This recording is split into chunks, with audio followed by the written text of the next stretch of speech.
ഇത്തരക്കാരോട് പാർട്ടിക്കൊന്നേ പറയാനുള്ളൂ.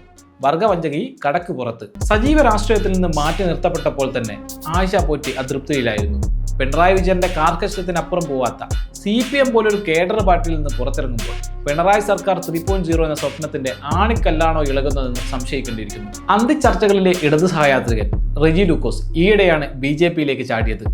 CPMൽ ശ്വാസം മുട്ടുന്നുവെന്നും അർഹമായ പരിഗണന ലഭിക്കുന്നില്ലെന്നും തുറന്നടിച്ചാണ് റെജി ലൂക്കോസ് പടിയിറങ്ങിയത്. പാർട്ടിക്ക് കൊടി പിടിക്കാനും മുദ്രാവാക്യം വിളിക്കാനും ആളുണ്ടെങ്കിലും പിണറായിക്ക് ശേഷം നയിക്കാൻ നേതാക്കളില്ലാത്ത അവസ്ഥയിലേക്ക് CPM മാറും. എന്തായാലും പോറ്റിപ്പോയതോടെ കോൺഗ്രസിന് നേട്ടമോ കോട്ടമോ എന്നറിയാനായിട്ടില്ല.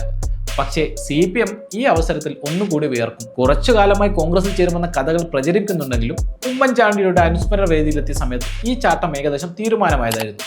പിന്നെ എന്തേ വൈകി എന്ന ചോദ്യത്തിന് ഉത്തരമില്ല. 2026 നിയമസഭാ തെരഞ്ഞെടുപ്പിൽ UDF സ്ഥാനാർത്ഥിയെ കൊട്ടാരക്കരയിൽ ആയിഷ പോറ്റി മത്സരിക്കുമെന്ന് റിപ്പോർട്ടുകളുണ്ട്.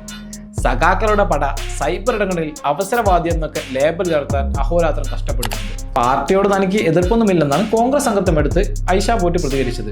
പക്ഷേ പാർട്ടി തന്നെ പല അവസരങ്ങളിൽ തന്നെ തടഞ്ഞെന്ന് പരാതി പറഞ്ഞ ആയിഷ പോറ്റിക്ക് സ്ഥാനമോഹമില്ലെന്നും പ്രത്യേകം എടുത്തു പറയണം. ഇത്തരം സ്ഥാനമോഹമില്ലാത്ത ആളുകൾ ഇനിയും ഇതുപോലെ പാർട്ടി വിട്ടേക്കാം. ഇത്തരക്കാരോട് പാർട്ടിക്കൊന്നേ പറയാനുള്ളൂ. വർഗവഞ്ചകി കടക്ക് പുറത്ത്.